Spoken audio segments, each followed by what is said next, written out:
कृष्णम, आपकी आस्था को ठेस पहुंची, आपको बुरा लगा, ये नहीं होना चाहिए था, अवॉइड हो सकता था, नॉर्मल है, उनको पता नहीं होगा, अचानक से रख दिया उन्होंने, कट कर दिया, ये भी कहा जा सकता है।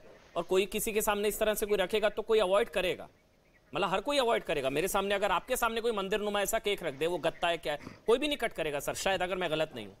आचार्य जी, आपको बुरा लगा, आपकी आस्था को ठेस पहुंची, नहीं होना चाहिए था? आचार्य जी। देखिए अमन चोपड़ा जी, इस पूरी घटना के दो पहलू हैं। पहला, जो कांग्रेस के प्रवक्ता ने वस्तु स्थिति प्रस्तुत की है कि वहाँ क्या परिस्थिति थी, उन्होंने बताया कि केक पर जो चाकू चला है वो पार्ट उसका बेस है और जो मंदिर दिखाया गया है वो उसके पीछे है, यानी कि मंदिर के सामने केक रखा हुआ, ये उन्होंने बताया। ठीक है, तो उस पर एक आपका नज़रिया जो भी है वो बन सकता है। मैं जहां तक सुधांशु त्रिवेदी जी अभी बता रहे थे कि इसकी पृष्ठभूमि में जाना पड़ेगा कि भाई किसने क्या कहा ये महत्वपूर्ण नहीं है, किसने कहा ये महत्वपूर्ण है। अभी सुधांशु जी कह रहे थे, बहुत विद्वान आचार्य जी आगे बढ़िएगा, लेकिन पहले मेरे को आपका स्टैंड जानना है। आचार्य जी, मैं माफी चाहूंगा, मैंने आपको टोक दिया, मैं माफी चाहूंगा, मुझे स्टैंड जानना है।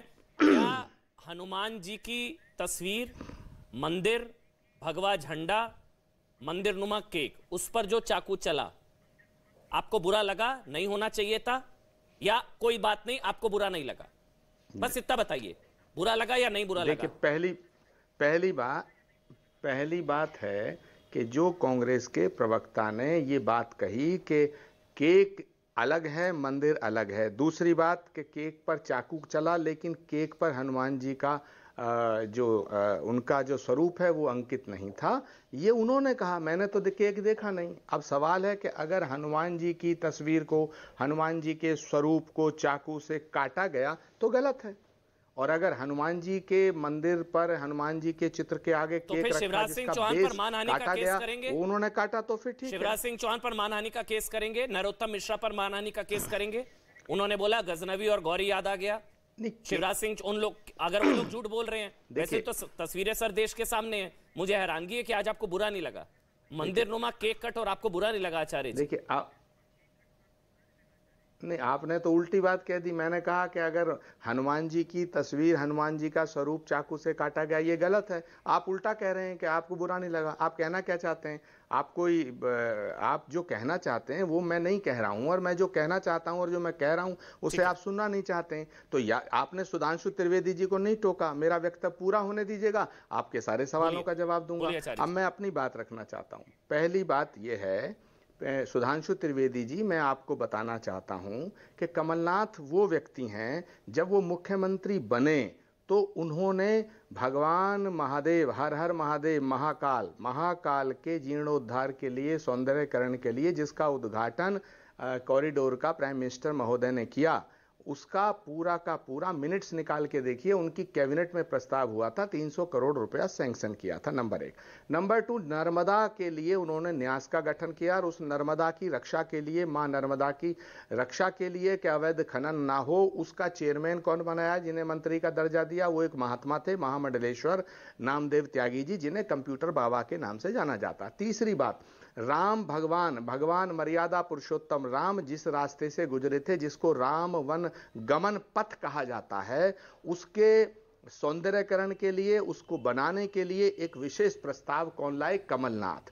चौथा पॉइंट, कमलनाथ जब मुख्यमंत्री बने और 1.5 साल रहे, केवल 3 महीने उसमें कोरोना वाले भी आ गए और आपने उनको हिला दिया, आपने हमारे विधायकों को खरीद के उधर ले गए। चलिए वो विषय दूसरा हो जाएगा। 1.5 साल में एक काम उन्होंने और किया कि प्रत्येक गांव में गौशालाओं का निर्माण होगा और उसको सरकार मदद देगी। और 5वां काम किया कि जो पुजारी हैं मंदिरों के, जो लगभग 27,000 पुजारी थे मध्य प्रदेश के, उनकी तनख्वाह 3-4 गुना कर दी, जिससे 27,000 पुजारियों को लाभ हुआ।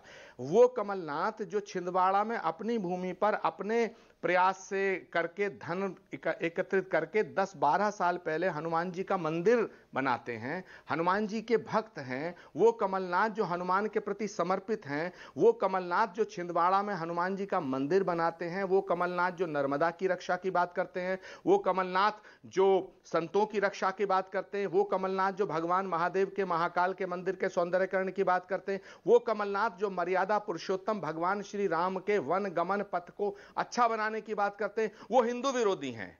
और मैं सुधांशु जी से पूछना चाहता हूं कि सुधांशु जी, हर हर महादेव की जगह हर हर मोदी का नारा लगा, ये हिंदू धर्म का अपमान था, सम्मान? सुधांशु जी से पूछना चाहता हूं दूसरा सवाल कि जो राम को लाए हैं हम उनको लाएंगे। 1980 में स्थापना हुई बीजेपी की, क्या भगवान राम को आप लाए हैं? नहीं, तीसरा सवाल और इकट्ठा जवाब दे दें मुझे। दो सवाल हो गए, तीसरा सवाल 5 सेकंड का और सवाल है। तीसरा सवाल, एक चित्र मैंने देखा था जिसमें भगवान राम छोटे हैं, नरेंद्र मोदी जी बड़े हैं, वो उंगली पकड़ के चल रहे हैं, वो हिंदू धर्म का सम्मान था या अपमान? मैं मानता हूं कि अगर कमलनाथ जी ने हनुमान जी के चित्र पर चाकू चलाया है, हनुमान जी के स्वरूप को चाकू से काटा है, नहीं, ये नहीं हुआ, ये मैंने गलत हो सकता है, मैं मानता हूं वो गलत हो सकता है। और हनुमान जी का चित्र जिस केक पर लगा है, उस केक को कट, हनुमान जी पर चाकू नहीं चलाया, मैंने नहीं बोला, नहीं चलाया उन्होंने, उस केक पर चलाया जो मंदिर नुमा आकृति का केक है। आपका सम्मान जी, मैंने नहीं बोला। एग्जैक्टली।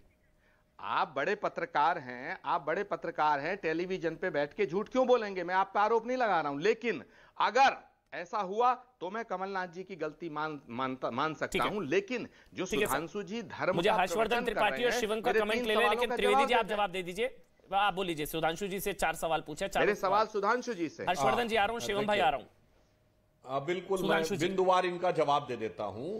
अगर राम गमन वन गमन पथ के पक्ष में थे तो राम जन्मभूमि विरोध के पक्ष में क्यों खड़े थे, और आपके नेता वकील का चोला ओढ़कर बाबरी मस्जिद एक्शन कमेटी के वकील क्यों बने? एक चेहरा वो, एक चेहरा ये बात सही है कि इन्होंने कमलनाथ जी ने गौशाला की बात कही थी, तो फिर गौ रक्षा विधेयक के विरुद्ध क्यों खड़े थे? एक चेहरा वो, एक चेहरा वो।